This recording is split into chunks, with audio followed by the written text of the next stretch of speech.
永远不会上升天界。莎士比亚美貌和智慧很少结合在一起。莎士比亚让我指点20个人做人的道理，倒还容易。可是要我做这20个人中间的一个，共情自己的教训，就没那么简单啦。莎士比亚不要想到什么就说什么，凡事必须三思而行。莎士比亚道德和才艺是远胜于富贵的资产。堕落的子孙可以把贵贱的门第败坏，把巨富的财产荡毁，而道德和才艺却可以使一个凡人成为不朽的神明。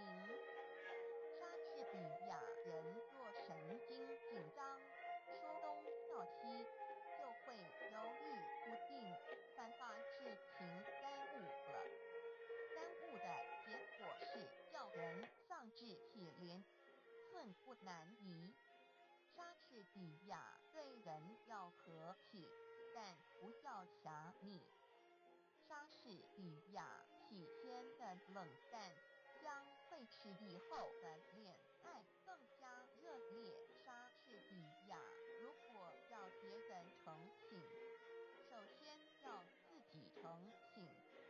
莎士比亚当命运突然改变了心肠，把他的宠儿一脚踢下山坡的时候，那些攀龙附凤之徒本也跟在他后面匍匐批评的，这时候便冷眼看他跌落，没有一个人做他快难中的同伴。